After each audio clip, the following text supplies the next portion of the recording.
新兴天然气公司啊，你必须要全面的检视，为什么在这一波霸王级寒流的时候，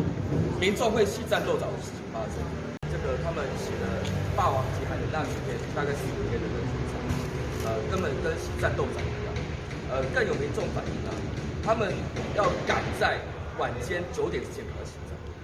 甚至是形容的跟军中生活一样。今天廖副总在这边，我要特别质疑的是说，今天全中和不仅我们南市区的中心，也不仅是这一栋将近1000户的受害民众，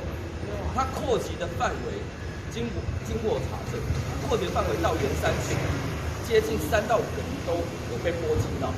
所以在这一波霸王级寒流发生的当下，全中和大概有上万人，他面对这个起战斗长的窘境，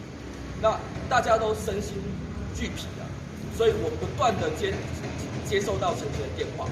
大家都觉得到底发生什么事情？那在地里长也一直跟我反映，那也一直不断的去协调，所以今天我特别邀请廖副总，不仅是现在我知道你们有新闻给中油，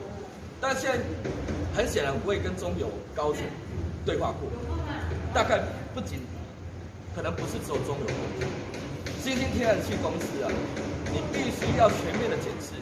为什么在这一波霸王级寒流的时候，民众会起战斗早的事情发生？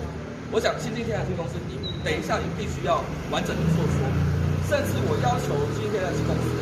全面的检视，立即检视你自己的管线是不是有任何的漏气的问题，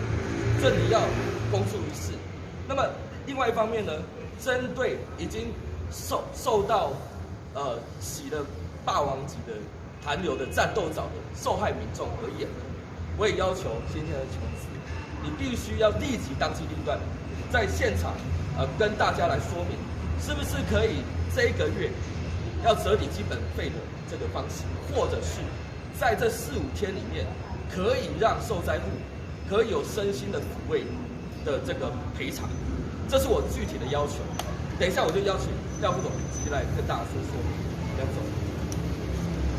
你有话想说却苦无发声的管道吗？你对事情有不同的见解却无人倾诉吗？年轻学子们站出来说出你们的想法，让我们听听年轻人的心声。闹辩风向，强力征求学生辨识，只要你敢说，我们就敢要。赶紧拍摄影片，然后发送到我们以下的信箱，就会有专人跟你联系。还有，别忘了订阅我们闹辩风向的 YT 频道，按赞，开启小铃铛，就不会错过我们精彩的辩论哦。各位朋友，闹变风向，敢嘴就来辩。